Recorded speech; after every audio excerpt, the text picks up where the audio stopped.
भारत सरकार सिंधु जल संधि के तहत अपने जल संसाधनों का अधिकतम उपयोग करने के लिए एक रणनीति और दीर्घकालीन योजना पर काम कर रही है। इस योजना के तहत जम्मू कश्मीर में विद्युत जल परियोजनाओं में जल भंडारण क्षमता को बढ़ाने पर विशेष ध्यान दिया जा रहा है। केंद्रीय ऊर्जा मंत्री मनोहर लाल खट्टर ने मंगलवार को इसकी घोषणा करते हुए कहा कि यह कदम देश की ऊर्जा सुरक्षा को मजबूत करने और जल प्रबंधन को बेहतर बनाने की दिशा में एक महत्वपूर्ण पहल है।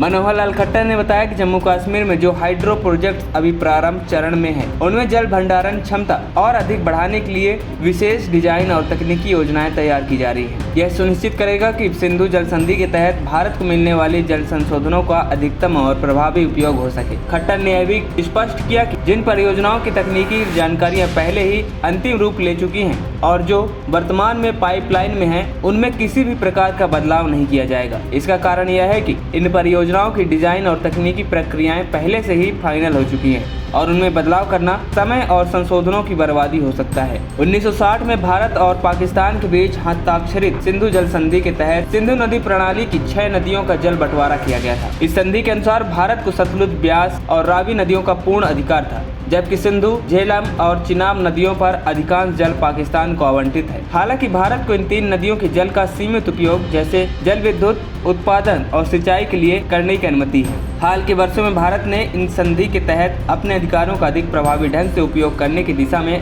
कदम उठाए हैं। जम्मू कश्मीर में हाइड्रो प्रोजेक्ट में जल भंडारण क्षमता बढ़ाने की नई योजना बनाई गई है। इसमें न केवल जल विद्युत उत्पादन में वृद्धि होगी, बल्कि बाढ़ नियंत्रण, सिंचाई और पेयजल आपूर्ति जैसे क्षेत्रों में भी बेहतर प्रबंधन संभव होगा। जम्मू कश्मीर अपनी भौगोलिक स्थिति और नदी प्रणालियों की उपलब्धता के कारण जल विद्युत परियोजनाओं के लिए एक आदर्श क्षेत्र है। इस क्षेत्र में हाइड्रो प्रोजेक्ट्स न केवल ऊर्जा उत्पादन के लिए महत्वपूर्ण है, बल्कि स्थानीय अर्थव्यवस्था को भी गति प्रदान करती है। भारत जल भंडारण क्षमता बढ़ाने से इन परियोजनाओं की दक्षता में सुधार किया जाएगा। क्षेत्र में ऊर्जा की मांग को पूरा करने में मदद मिलेगी। साथ ही यह योजना बरसात के मौसम में बाढ़ के जोखिम को कम करने और सूखे की स्थिति में जल उपलब्धता सुनिश्चित करने के लिए सहायक होगा। हालांकि यह योजना भारत के लिए रणनीतिक रूप से महत्वपूर्ण है, लेकिन इसके सामने कुछ चुनौतियां भी मौजूद हैं। इनमें पर्यावरणीय प्रभाव, स्थानीय समुदायों का समर्थन और तकनीकी जटिलताएं भी शामिल हैं। इसके अलावा सिंधु जल संधि के तहत पाकिस्तान के साथ संतुलन बनाए रखना भी एक संवेदनशील मुद्दा होगा।